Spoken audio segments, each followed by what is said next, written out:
to show real quick how to remove these rear winglets from them. Rear bumper cover without having to remove this actual bumper cover itself. So if you go underneath the car, and it's a tight space, so excuse the camera for a minute. Go underneath here.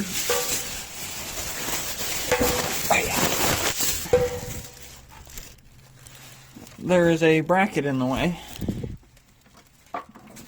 Now there's two ways that you can access the two screws. One will be right there, and then one will be right here. There's two ways to access those two screws to release it.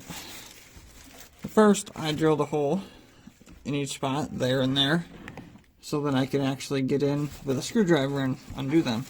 The second is to remove the clip from here and here, which holds the bottom of the support on.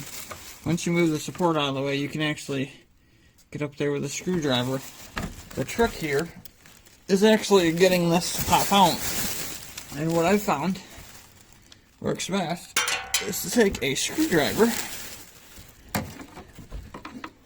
and press.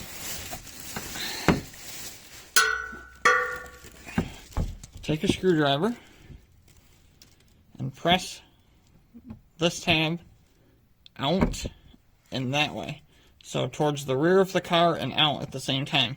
Because this side here, this side, is where this actual piece is connecting to the car and holding in. So if you press in and out, you can actually press it released.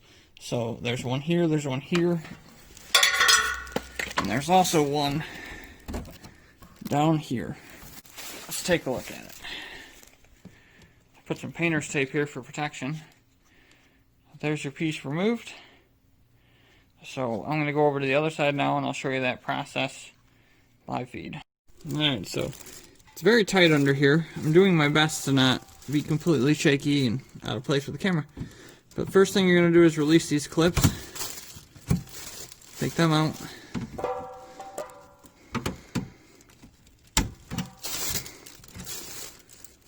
That'll allow us to undo this. There's little bumps here, right there. To lock it in, so you need to pull down a little, then it pops out. And then we're going to reach out underneath.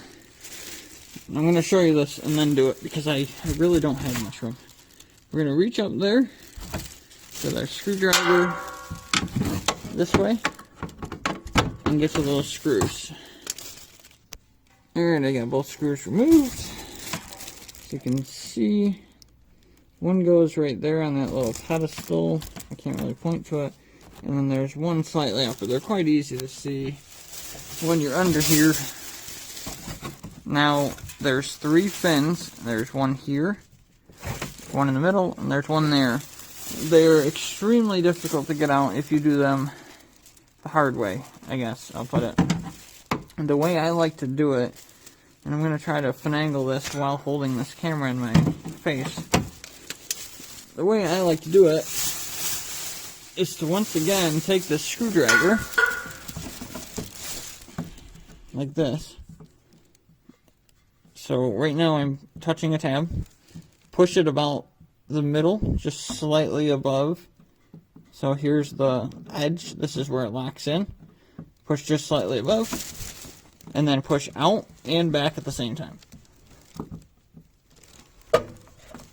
Move down. Alright. So that one released. Now move back up.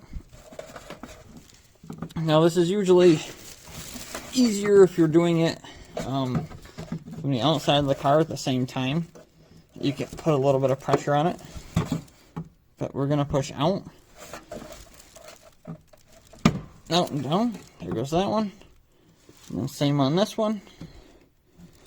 Like that. And that's it. Usually that bottom one's usually pretty good. So we'll go outside and we'll see if it's ready to come out. Alright, so we're back out here. Just grab it. And it slides out nice and easy. Just like that. And then when you put your new one in, the bottom goes in first. And then slide up on on somewhat of a 45-degree angle, and it should snap back in. Just try to make sure you have it seated all the way back in, because there's a clip here, here, and here.